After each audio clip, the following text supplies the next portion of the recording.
ఇప్పుడు అమ్మగారు ముందా లేకపోతే సావిత్రి గారు ముందా? నాకు అది కరెక్ట్గా తెలియదు. ఇప్పుడు అమ్మగారు చనిపోయి ఎన్ని సంవత్సరాలు అయింది? 95లో పోయారు అమ్మగారు. 29 ఇయర్స్ అమ్మ చనిపోయి అంతేనా? నియర్లీ.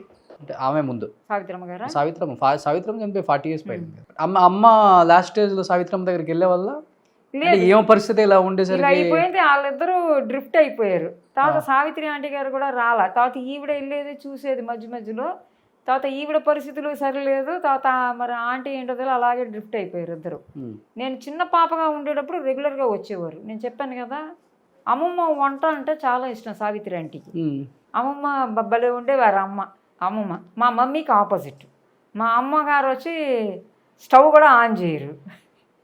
అమ్మమ్మ గారు వచ్చి బ్రహ్మాండంగా వండుతారు. సో అమ్మమ్మ గారు వండిన ఫుడ్ తినాలని చెప్పి చాలా ఇష్టం సావిత్రి ఆంటీకి. ఇంటికి వచ్చేవారు. నాకు బాగా గుర్తు, మల్లెపూల్లో పర్ఫ్యూమ్ కొట్టి పెట్టుకునేవారు సావిత్రి ఆంటీ. మల్లెపూల్లో పర్ఫ్యూమ్ కొట్టి పెట్టుకుంటారు. మమ్మీ చెప్పింది. ఆమెకి ఇష్టం అంతా చీరలు, జ్యువెలరీ. ఎంత అందంగా ఉండేవారు. నన్ను ఒళ్ళో కూర్చోబెట్టుకొని ఆడుకునేవారు. మమ్మీ చెప్పేది, ఎంత అల్లరి చేస్తుంది తెలుసా ఇది. అయితే నేనంటే చాలా ఇష్టం సావిత్రి ఆంటీకి. ఒళ్ళో కూర్చోబెట్టుకొని ఆడుకునేది. నాకు చాక్లెట్లన్నీ కొనుక్కొచ్చి ఇచ్చేది. మంచి ఫ్రెండ్స్ కదా వాళ్ళిద్దరు, బాగా ఫ్రెండ్స్. బట్ అమ్మ ఎక్కువ సూర్యకాంతం గారి కూతురు రోల్స్ ఎక్కువ చేశారు. అవును. బట్ అమ్మ ఇలా భర్తతో తన్నించుకొని ఇంత ఇబ్బందులు పడుతుంది, ఫైనాన్షియల్గా అంత అయిపోయింది పరిస్థితి. అంటే సూర్యకాంతం గారికి క్యారెక్టర్ చేయటం మాత్రమే కాదు, ఆ క్యారెక్టర్ అయిపోయిన తర్వాత వాళ్ళని అలా చూసుకోవటం ఇష్టం ఆమెకి. అలా కొడుకుల్లాగా కూతురులాగా అందరిని భావిస్తుంది ఆమె. అందరితో ఆ విధమైన ఒక జర్నీ ఉంది ఆమెతో. ఎప్పుడు అమ్మ దగ్గరికి సూర్యకాంతం గారు రావటం వచ్చి నేను ఎప్పుడు చూడలేదండి. మరి వాళ్ళు ఏమన్నా ఫోన్లో మాట్లాడుకునేవారేమో నాకు సరిగ్గా తెలియదు. ఇంటికి రావడం వచ్చి సావిత్రి ఆంటీనే నేను చూశాను, ఇంకెవరిని నేను చూసాను. అమ్మ కూడా వెళ్ళేవాళ్ళు కదా అక్కడికి?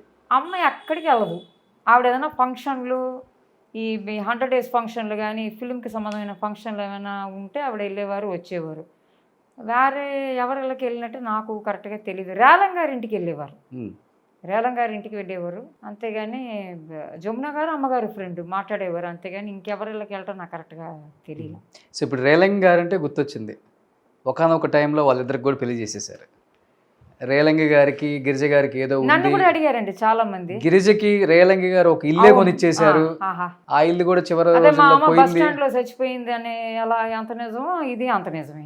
అసలు ఏంది వాళ్ళిద్దరి మధ్య బంధానికి ఏం పేరు పెట్టారు? చాలా పిక్చర్లు చేశారండి, మీకు తెలుసు కదా. పేరు మంచిది, మంచి పేరు, కెమిస్ట్రీ బాగుంటుంది వాళ్ళది. చాలా పిక్చర్లు చేసేటప్పటికి ఇలాంటి ఇది ఒక కట్టు కదా, గాసిప్.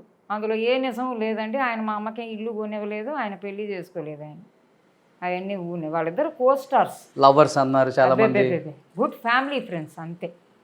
వీళ్ళు చెప్పడానికి ఏముందండి, అన్నీ చెప్తారు. నేను అందుకనే రియాక్ట్ అవ్వలేదండి. మా అమ్మగారి గురించి ఇంత రాశారని నా ఫ్రెండ్స్ కొంతమంది చాలా కోపం. ఎందుకు అమ్మగారు ఉన్నప్పుడే వచ్చింది కదా ఈ న్యూస్ మ్యాగజైన్స్ లో. నేనంట కేరళ పారిపోయానంట, దుబాయ్కి వెళ్ళిపోయానంట, మా అమ్మను వదిలేశానంట, ఆవిడ బస్ స్టాండ్లో తిరుగుతుందంట, ఆవిడ పాపం అంట.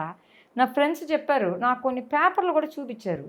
అవును, కూతురు వదిలిపెట్టి పారిపోయిందని రాశారు. నన్ను అన్నారు, ఇదేంటి మేము అంత టెన్షన్ అయ్యి చూపిస్తాను, నువ్వేంటి అసలు రియాక్షన్ లేదు. నేను చెప్పాను, ఇప్పుడు నేను ఏం చేయమంటావు?